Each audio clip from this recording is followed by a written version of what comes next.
Mis padres no querían niños en la reunión de Navidad, incluyendo a mi hijo, pero cuando llegué a su casa vi a los 3 hijos de mi hermana. Dijeron que esos niños sí merecían estar allí. Así que les dije que se acababa su apoyo. Nunca pensé que sería viuda a los 34, pero aquí estoy. Soy Daniela, sentada en mi mesa de la cocina a las 7 de la mañana, tratando de que mi hijo de 7 años esté listo para la escuela mientras intento no romper en llanto. Han pasado meses desde que el accidente en la construcción se llevó a Marco, pero a veces parece que ocurrió ayer. Los primeros meses después de su muerte fueron un torbellino de papeleo, lágrimas y noches sin dormir. Sinceramente, no sé cómo habría salido adelante sin Sofía y Héctor, mis suegros. Han sido unos verdaderos ángeles, recogiendo a Tomás de la escuela todos los días para que yo pudiera enfocarme en el trabajo. Siempre paso por su casa después a recogerlo, y cada vez intentan darme dinero. Sofía, de verdad no puedo aceptar esto, le dije la semana pasada, rechazando el sobre que intentaba meter en mi bolso. Daniela, cariño, queremos ayudarte, insistió, mirándome con esos ojos amables. Sabemos que el seguro pagó bien, pero tú eres familia. Déjanos hacer esto. Tenía razón sobre el seguro. La compañía pagó $300,000 tras la muerte de Marco. Entre ese dinero y mi empleo como gerente de marketing, estamos bien económicamente. Pero con Sofía y Héctor no se trata del dinero. Es el cariño que nos demuestran cada día. Si tan solo mis propios padres fueran la mitad de comprensivos. Mamá y papá siempre dejaron claro que mi hermana mayor, Rebeca, era su hija favorita, y ahora esa misma preferencia se extiende a sus hijos por encima de Tomás. El fin de semana pasado fue un ejemplo típico. Tomás estaba emocionado por ver a sus abuelos, pero a los 20 minutos mamá ya se estaba quejando de sus preguntas.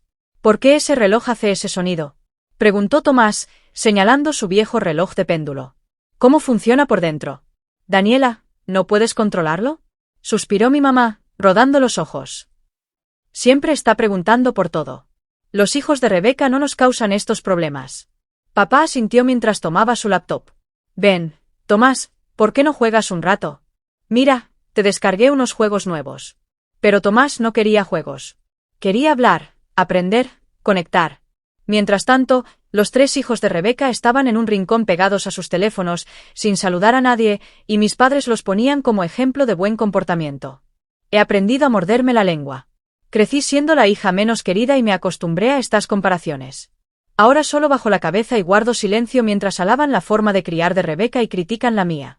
Por lo menos, de vez en cuando ayudan con Tomás. Lo cuidan si tengo juntas hasta tarde o si Sofía y Héctor no pueden recogerlo. Se suponía que sería otra cena de martes cualquiera en casa de mis padres. Las señales de que algo tramaban estuvieron allí desde que entré. Mamá había hecho mi lasaña favorita, algo que solo prepara cuando quiere pedirme algo. Papá estaba más conversador de lo normal, preguntando sobre mi trabajo, sobre Tomás, sobre todo en realidad. Estaban preparando el terreno. Solo que no sabía para qué. Daniela, dijo mamá con cuidado mientras cortaba su lasaña en cuadritos perfectos, hemos querido preguntarte algo. ¿Qué cosa?, pregunté, intentando sonar despreocupada. ¿Cuánto fue la indemnización del seguro de vida de Marco? La pregunta me cayó como una bofetada. Casi me atraganté con el agua. Me tomó unos segundos poder responder. Quizá era el impacto, o quizá ya estaba cansada de ocultar cosas ante ellos, pero contesté con sinceridad. Unos $300,000, dije en voz baja. El tenedor de mamá cayó al plato con un golpe seco. La cabeza de papá se levantó tan rápido que pensé que se lastimaría. Me miraron como si acabara de anunciar que había ganado la lotería. ¿Y qué piensas hacer con todo ese dinero?, preguntó mamá, dejando el tenedor con cuidado y entrelazando las manos. Sentí su expectativa aplastarme. Lo invertí, expliqué, con la voz lo más firme que pude. Es para el futuro de Tomás. Para su universidad. Quizá ayudarlo a comprar un apartamento cuando sea grande. Marco y yo siempre hablamos de eso. Pero eso es dentro de años, interrumpió papá, agitando la mano como si no importara. Deberías pensar en el presente, Daniela. En ti y en tu familia. Cuando dijo familia, entendí perfectamente que no se refería a Tomás. Reconocía ese tono. Era el mismo que usaban cuando me contaban que habían ayudado a Rebeca con el enganche de su casa o que le habían pagado su boda fastuosa. Podrías hacer tanto con ese dinero ahora, intervino mamá, inclinándose un poco. Podrías ayudar a tu familia, a la gente que lo necesita hoy, no guardarlo todo para un futuro que quién sabe si. No voy a hablar más de mi dinero, la interrumpí, con un tono más seco de lo que planeaba. El silencio que siguió fue brutal. Ambos se quedaron quietos, papá con esa cara de decepción que conocía desde niña y mamá con los labios apretados en esa línea delgada que siempre anunciaba problemas. El resto de la cena transcurrió en un silencio tenso, interrumpido solo por el sonido de los cubiertos. Pensé que eso sería todo, que me aplicarían su tratamiento habitual de silencio durante un mes por no cumplir sus expectativas. Pero para mi sorpresa, mamá me llamó apenas una semana después. «Haremos una cena familiar el domingo», anunció con voz cálida, como si nada hubiera pasado. «Rebeca y los niños estarán también. Tienes que venir, cariño». Algo en su tono me puso nerviosa, pero acepté. Cuando llegué el domingo, Rebeca ya estaba allí con sus hijos, todos pegados a sus teléfonos como siempre. Apenas nos sentamos a comer, ella empezó a hablar de lo difícil que estaba todo últimamente, las cuentas, los precios. «Todo está tan caro ahora», suspiró mientras pasaba las papas. «Apenas nos alcanza para vivir». Mamá se secó los ojos con una servilleta, lamentándose por los precios del supermercado y las cuentas de servicios.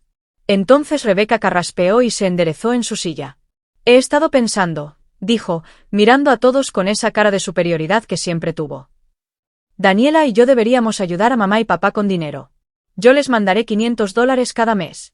Ojalá pudiera dar más, pero ya saben cómo es, solo Roberto trabaja y con 3 niños». Se detuvo, dejando que esas palabras calaran, y luego se giró hacia mí con una sonrisa que no llegaba a sus ojos. «Pero tú, Daniela, deberías mandarles $1,000 cada mes». «¿Disculpa?» Casi se me cayó el vaso de agua. «Tiene sentido», insistió Rebeca.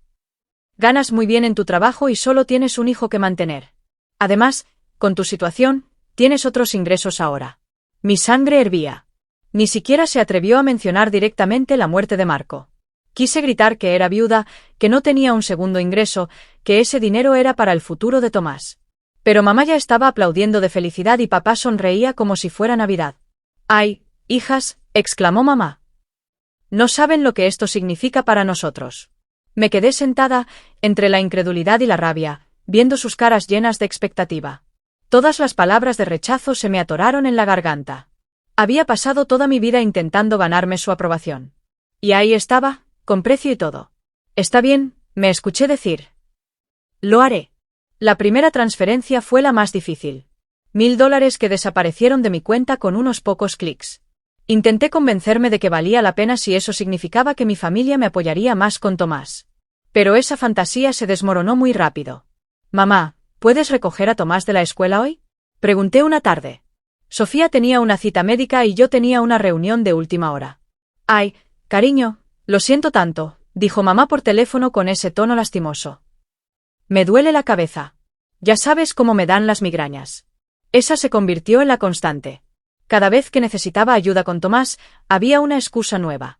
Mamá estaba ocupada, cansada, con pendientes, con dolor de espalda, con cualquier cosa. Mientras tanto, los $1000 salían de mi cuenta como reloj cada mes. Un jueves especialmente frustrante, llamé otra vez a mamá. «¿Podrías ver a Tomás esta tarde? Creo que se siente un poco mal y no quiero que se quede solo mientras trabajo». «Ay, Daniela, creo que me estoy enfermando», respondió con voz lánguida. «Mejor que no venga hoy. No quiero contagiarlo». Colgué, respiré profundo y marqué a Sofía en desesperación. «Por supuesto que iremos por él», respondió ella sin dudarlo. «Héctor ya va en camino a la escuela. Le encantan sus pláticas de regreso. Tomás le cuenta todo sobre su proyecto de ciencias».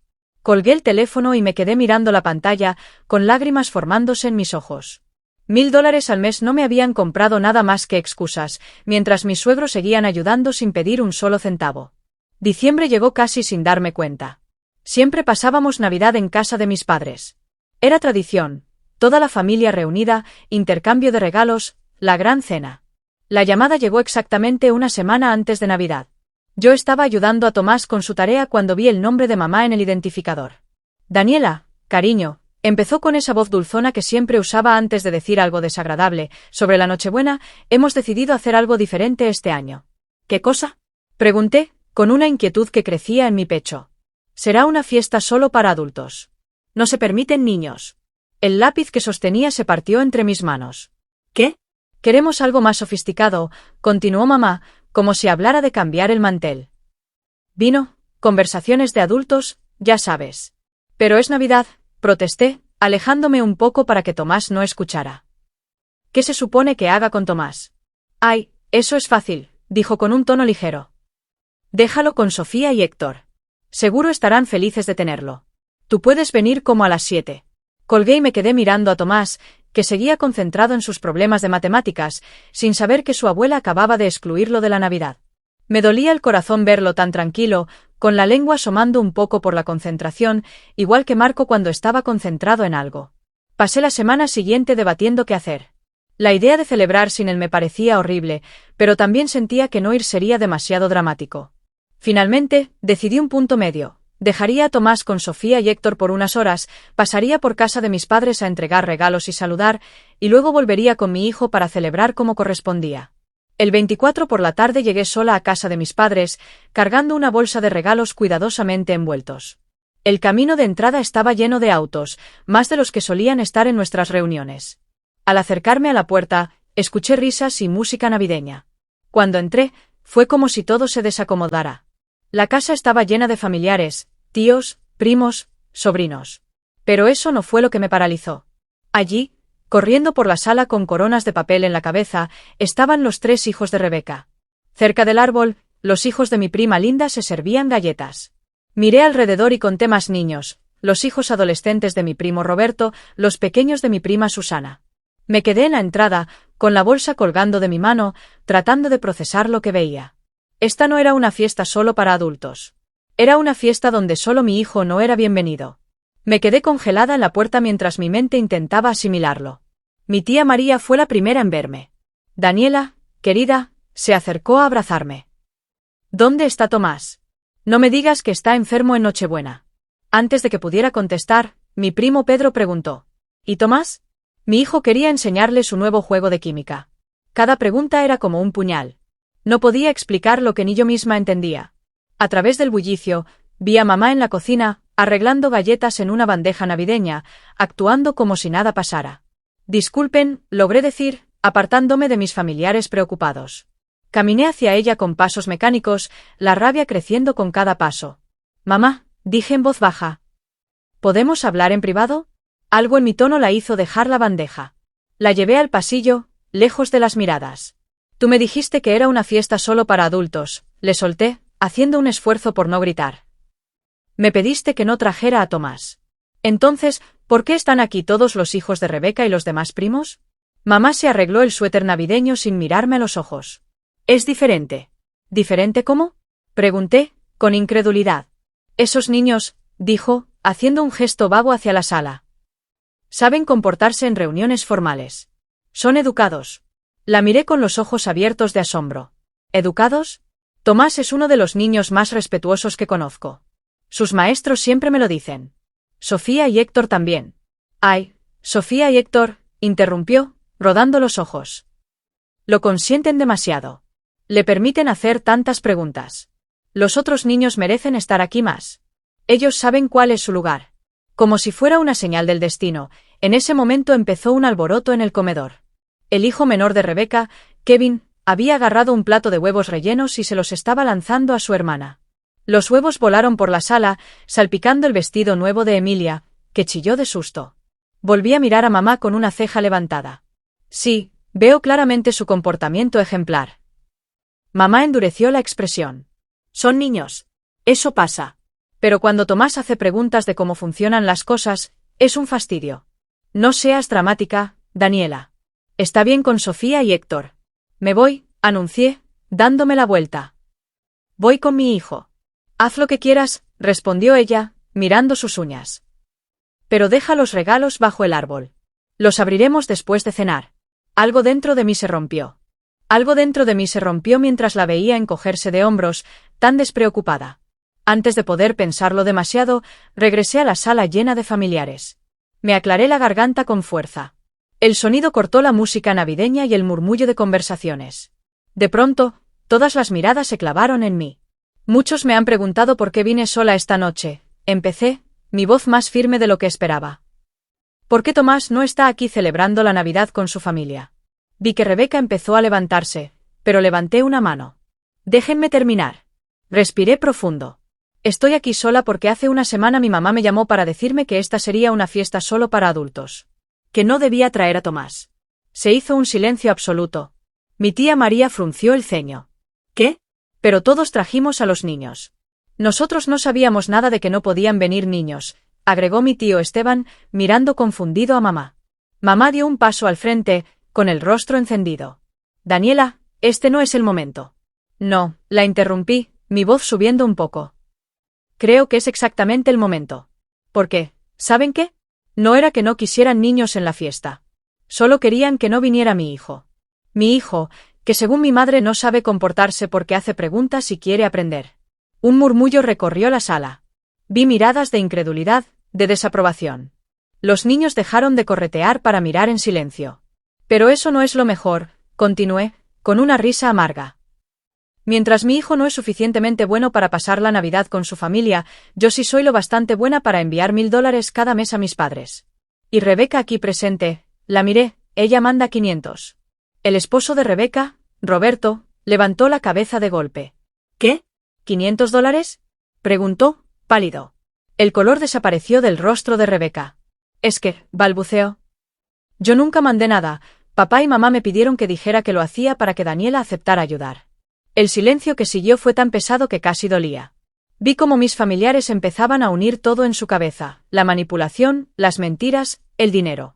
Están diciendo, intervino mi tía Carolina con voz firme, que engañaron a su propia hija para sacarle miles de dólares mientras trataban a su hijo como si no existiera.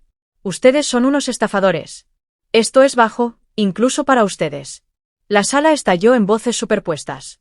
Algunos gritaban indignados, otros preguntaban explicaciones. Roberto se volvió hacia Rebeca, furioso, mientras mis padres se quedaban de pie junto al árbol, con la cara gris de vergüenza. Silencio, dije, levantando la mano. Poco a poco, todos callaron. Tengo algo más que decir, anuncié, con la voz clara y tranquila. Desde este momento, dejaré de enviarles dinero. Y tampoco pienso mantener ninguna relación con ustedes, ni contigo, Rebeca. Estoy harta. Se acabó. Sin esperar respuesta, dejé la bolsa de regalos en la entrada. Crucé la sala con pasos firmes y salí por la puerta. El portazo detrás de mí sonó definitivo, como el final de un capítulo que debí cerrar hace años. Me senté en el auto un momento, respirando hondo. Saqué mi celular, abrí la aplicación del banco y cancelé la transferencia automática a la cuenta de mi madre. Fue como quitarme un grillete que llevaba colgado al cuello.